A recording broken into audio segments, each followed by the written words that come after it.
The first Svensk Hyllningsfest was held in October 1941 to honor the Swedish pioneers who settled in the Smoky Valley in 1868 and 1869.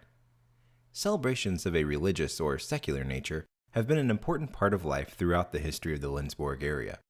A Swedish Day of Observance held in May 1938 was part of a nationwide commemoration of the landing of the Swedes in America, which may have served as the model for the first Hyllningsfest. There were some in the community who knew of the annual Tulip Festival held in Holland, Michigan, and with Lindsborg's reputation as being one of the largest Swedish strongholds in the state, and the chances of capitalizing on that reputation already established, the idea of the annual Scandinavian festival held in the fall had received its start.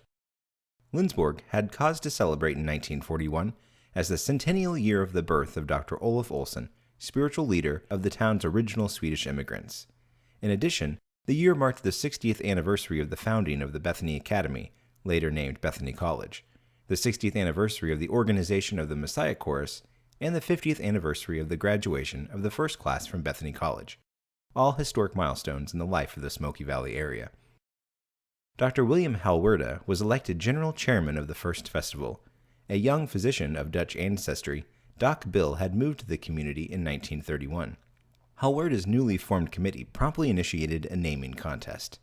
Svensk Hyllningsfest, or Swedish Honoring Festival, was suggested by Mr. E. P. Linnander, a bricklayer. Hyllnings and fest were later combined into one word. Early in the summer months, folk dance rehearsals began in the park, with school children learning 8 dances. A group of adults, about a dozen couples, also began rehearsals. Residents were urged to check their closets and attics for authentic Swedish costumes.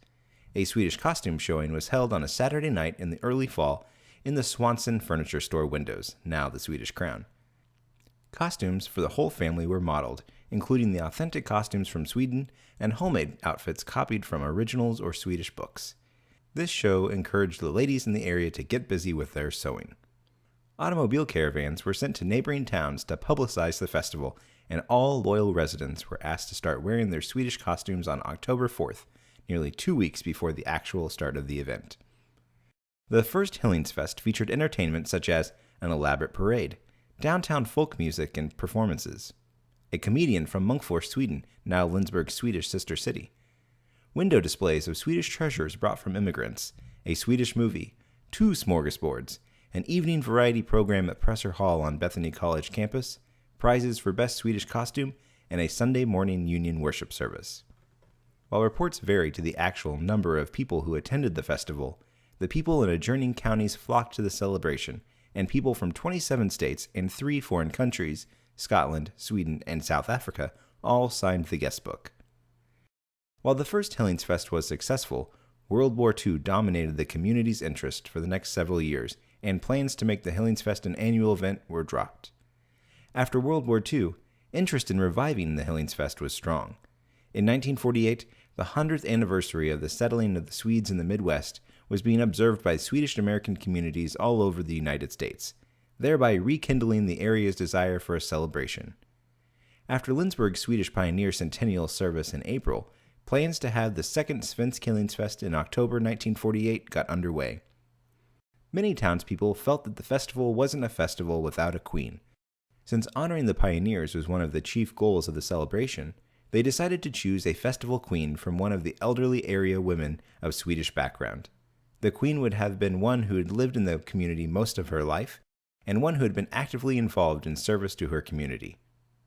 After a 5-year hiatus, in February 1952, the Coordinating Council voted to revive Svensk Hyllningsfest in the fall. The event was a success and was replicated in 1953 and 1954. After 3 consecutive festivals, townspeople were almost unanimous in feeling that having a festival every year was too often. But in January 1957, the Coordinating Council established the Svensk Hyllningsfest Committee as a not-for-profit independent agency responsible for the festival.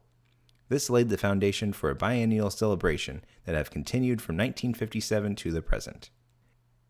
Dr. William Halwerda's writing about the first festival in the October 23, 1941 issue of the Lindsborg News Record said, "The festival effort was planned, developed, and built entirely upon the premise of solid local support and assistance from our neighbors. The response from all sources was in terms of generous participation.